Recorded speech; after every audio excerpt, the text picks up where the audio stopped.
No Taxation Without Representation and Uniting the Colonists is the title of this lesson, and it comes from Chapter 5, Lesson 1 and 2. The Sugar Act placed duties on sugar and molasses imported by the colonists. Duties are formal taxes. Parliament passed the Sugar Act in order to raise money to pay for the French and Indian War and to support the British Army that was protecting the 13 colonies. The writs of assistance were legal documents that allowed custom officers to enter any location to search for smuggled goods. The Sugar Act also let officers seize goods from smugglers without going to court using the writs of assistance. James Otis and Samuel Adams believed the new laws created by Parliament were unfair. Their ideas were summed up in the following slogan: No taxation without representation. Committees of Correspondence. Samuel Adams helped to form the Committee of Correspondence. The job of these committees was to get in touch with other towns and colonies in other colonies by writing letters to them to inform them of what was happening in their own colony or town. Its members shared ideas and information about new British laws and ways to challenge them. Boycott. Colonists protested new taxes by refusing to buy British goods and services.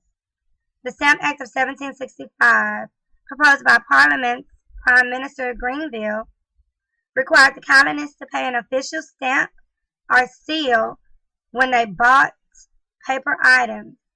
This act taxed all legal documents, newspapers, pamphlets, wills, playing cards, and dice. The colonists' response to the Stamp Act. In protest of the Stamp Act, the colonists formed the Sons of Liberty. Members of the Sons of Liberty began to protest the Stamp Act. Some protests became violent. For example, some protesters burned effigies, stuffed figures made to look like unpopular tax collectors, and other protesters tarred and feathered tax collectors. The colonists and businesses refused to buy stamps and openly ignored the stamp law. In May 1765, Patrick Henry, a Virginia lawyer, presented a series of resolutions to the Virginia House of Burgesses. A resolution is a formal expression of opinion about an issue. These resolutions stated that the Stamp Act violated the colonists' rights.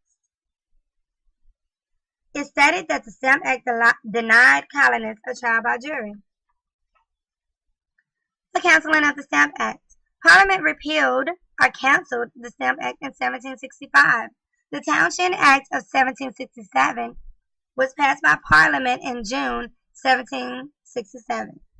It placed duties on paint, glass, lead, paper, and tea. This act applied only to imported goods, with the tax being paid at the port of entry before the goods came into the colony, off the boat. To enforce the Townshend Act, British officials used the writs of assistance.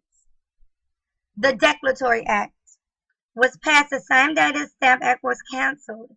This act stated that Parliament had the power to make laws for the colonies in any and all cases whatsoever. This worried the colonists because it stripped away much of their independence. The writs of assistance allowed tax collectors to search for smuggled goods without a search warrant. Colonists disliked the law because it took power away from the colonial government. To protest, colonists began boycotting British goods. Women also began calling themselves the Daughters of Liberty. Created using Powtoon.